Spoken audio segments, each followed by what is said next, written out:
தேவ பிள்ளைகளுடைய மனம் மாறிவிடுமோ என்கிறதான அந்த ஒரே ஒரு பயத்தின் காரணமாக நான் மீண்டும் மீண்டும் இந்த ஆசீர்வாதத்தை குறித்து உங்களோடு கூட பேச விரும்புகிறேன்.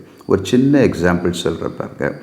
ஒரு சினிமா இசைக்கலைஞர், மியூசிக் டைரக்டர், சினிமாக்களுக்கு இசை அமைக்கக்கூடியவர் ரொம்ப நாட்கள் இப்படி சொல்லிக்கிட்டு இருந்தார்.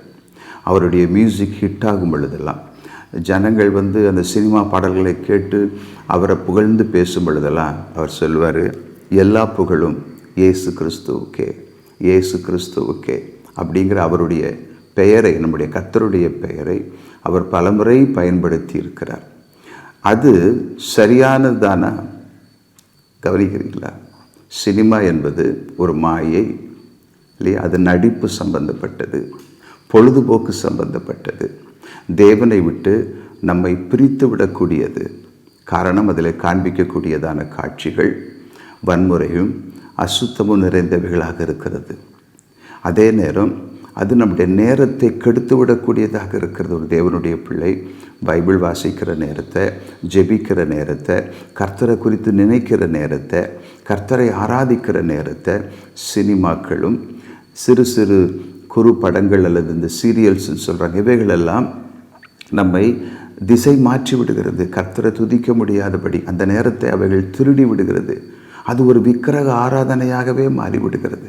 இன்றைக்கு நிறைய தேவனுடைய பிள்ளைகள் சினிமாக்களுக்கு முதலிடம் கொடுத்து, சினிமா நடிகர்களுக்கு முதலிடம் கொடுத்து, கர்த்தர் இருக்க வேண்டிய இருதயத்தில் அவர்களை வைத்து கொள்வது ஆபத்து. அது தேவனுக்கு பிரியமானதல்ல. அப்போ இப்படிப்பட்டதான ஒரு தொழில், ஒரு இண்டஸ்ட்ரியில் இசை அமைத்து, இது எனக்கு இரட்சகர் இயேசு கொடுத்தது, அவருக்கு தான் எல்லா புகழும் அப்படின்னு சொல்வது என்பது ஒரு தேவ பிள்ளை தன்னைத்தானே ஏமாற்றி கொள்ளுகிறது மாத்திரமல்ல, கர்த்தருக்கு பின்னால் உத்தமமாய் போகிற அநேகரையும் ஏமாற்றக்கூடியதாக இருக்கிறது. கவனிக்கிறீங்களா? நமக்கு தெரியும் எது நலமானது அப்படின்னு. கர்த்தருடைய பிள்ளைகளுக்கு, கர்த்தருடைய பரிசுத்த ஆவியானவரை பெற்றிருக்கிறவர்களுக்கு எது நலமானதுன்னு தெரியும். வாழ்க்கைக்கு எது சரி என்பது தெரியும், எது சரியில்லை என்பதை தெரியும். ஆவிக்குரியவர்கள் எல்லாவற்றையும் நிதானித்து அறிகிறார்கள். சினிமா தொழில் செய்கிறவங்களும் ரட்சிக்கப்படணும் என்பது நம்முடைய விருப்பம்தான், சரியா?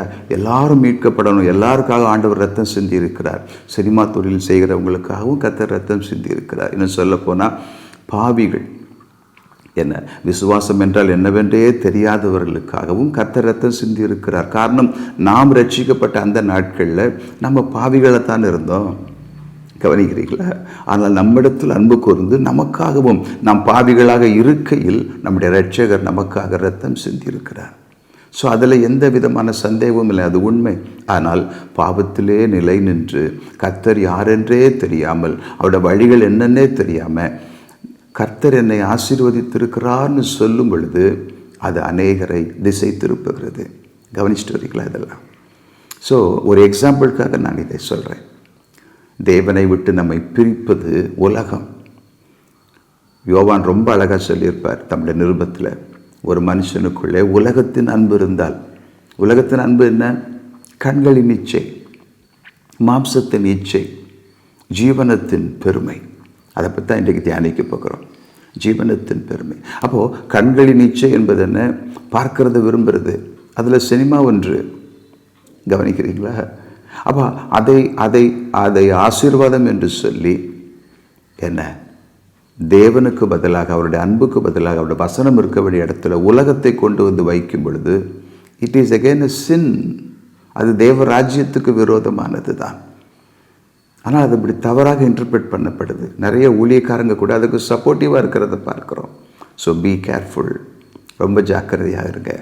கடைசி நாட்களுக்குள்ளே வந்திருக்கிறோம், சரியா? ஸோ உலகம் இன்றைக்கு தேவன் இருக்க வேண்டியதான் அந்த ஸ்தானத்தில் உட்கார ஆரம்பிக்கிறது.